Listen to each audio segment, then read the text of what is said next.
স্বাগতম জনাইছোঁ মোৰ অন্য এটি ভিডিঅ'ৰ সৈতে আপোনালোক সকলোকে। আজি আমি আলোচনা কৰিম ক্লাছ 6ৰ হিন্দীৰ 10 নম্বৰ পাঠটি বাঘ और बतेही। গতিকে ভিডিঅ'টি সকলোৱে শেষলৈকে চাব। বাঘ और बतेही, বাঘ আৰু বাটৰুৱা। एक बाघ इतना बूढ़ा हो गया था कि शिकार नहीं कर पाता था। এটা বাঘ ইমানেই বুঢ়া হৈছিল যে সি শিকাৰ কৰিব পৰা নাছিল। एक दिन दलदल वाले तालाब के पास उसने सोने का कंगन देखा। এদিনাখন বোকাময় পুখুৰী এটাৰ পাৰত বাঘটোৱে সোণৰ সাৰু এপাত দেখিলে। ইছে উঠা লো, শায়দ কভি কাম আয়ে। এই পাত তুলি লওঁ, কেতিয়াবা কামত আহিব। कोई इधर आए तो उसे कंगन का लालच देकर फंसाऊंगा। কোনোবা যদি এইফালে আহে তাক সাৰুৰ লোভ দি ফচাম।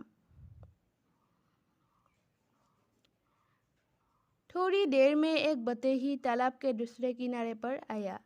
অলপ সময় পিছত এজন বাটৰুৱা পুখুৰীটোৰ দ্বিতীয় পাৰেৰে আহিছে।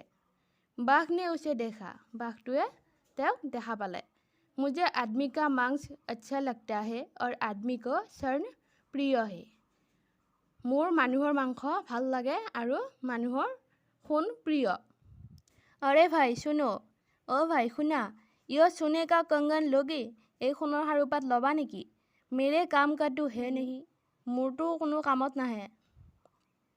सोने का कंगन, সোণৰ সাৰু, जी ललचता है पर जान खतरे में नहीं डालनी चाहिए। ভাবিয়ে লোভ লাগে, কিন্তু জীৱনটো বিপদত পেলাব নোৱাৰি। उसने बाघ को देखा। মানুহজনে বাঘটোলৈ চালে। कंगन में ले तो लूँ, पर तुम्हारे जैसे हिंसक जानवर का विश्वास कैसे करो? সাৰুপাতটো মই লৈ ল'ব পাৰোঁ, কিন্তু তোমাৰ দৰে হিংসাত্মক জন্তুক কেনেকৈ বিশ্বাস কৰোঁ? तुम्हारा संदेश ठीक ही है, তোমাৰ বাৰ্তা ঠিকেই। मैंने जिंदगी में बहुत पाप किए हैं, মই জীৱনত বহুত পাপ কৰিছোঁ। पर अब एक सन्यासी की सीख से बदल गया हो, কিন্তু এতিয়া এজন সন্যাসীৰ উপদেশত সলনি হৈছোঁ। तुम आकर कंगन ले जाओ, তুমি আহি সাৰুপাত লৈ যোৱা। मैं उधर आया तो मेरी गंध पाकर तुम सन्यासी की सीख भूल जाओगे। মই যদি তালৈ যাওঁ, তুমি মোৰ গোন্ধ পাই সন্যাসীৰ উপদেশ পাহৰি যাবা। मैं उधर आया तो मेरी गंध पाकर तुम सन्यासी की सीख भूल जाओगे। মই যদি তালৈ যাওঁ, মোৰ গোন্ধ পাই তুমি সন্যাসীয়ে দিয়া উপদেশ পাহৰি যাবা। नहीं भूलूंगा, फिर बूढ़ा हो गया हो। নাপাহৰো, মই বুঢ়া হৈ গৈছোঁ। मेरे नाखून खिंच गए हैं, মোৰ নখবিলাক চিদ হৈ গৈছে।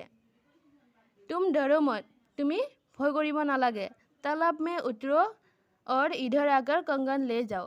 পুখুৰীটোত নামা আৰু ইয়ালৈ আহি সাৰুপাত লৈ যোৱা। बतेही पर सोने का लालच ऐसा सवार हुआ कि बाघ का डर भूल गया। लगता है बाघ सच कह रहा है। বাটৰুৱাজনৰ সোণৰ ওপৰত ইমানেই লোভ লাগিল যে বাঘৰ ভয়ো পাহৰি গ'ল।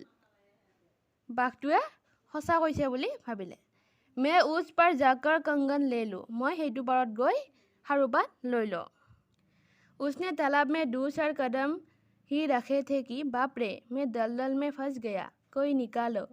মানুহজনে পুখুৰীটোত 2-4 খোজ ৰাখিছিলহে মাত্ৰ। মানুহজনে ক'লে, মই বোকাত ফাঁচি গ'লোঁ, কোনোবা আহি মোক উলিওৱা। हो तुम फंस गए, पर घबराओ मत, मैं आकर निकलता हूँ।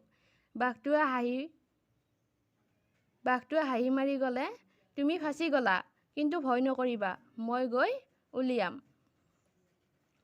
बाघ भयंकर मुद्रा में धीरे धीरे बतेही की ओर बढ़ा और उस पर झपट पड़ा। আৰু বাঘটোৱে ভয়ংকৰভাৱে লাহে লাহে মানুহজনৰ ওচৰলৈ আগবাঢ়িল আৰু মানুহজনৰ ওপৰত জঁপিয়াই পৰিল। हाय, बड़ा मूर्ख हूँ जो लालच में पड़कर मैंने विवेक त्याग दिया। हाय, মই এজন ডাঙৰ মূৰ্খ যিয়ে লোভত পৰি নিজৰ বিবেচনা ত্যাগ কৰিছিলোঁ।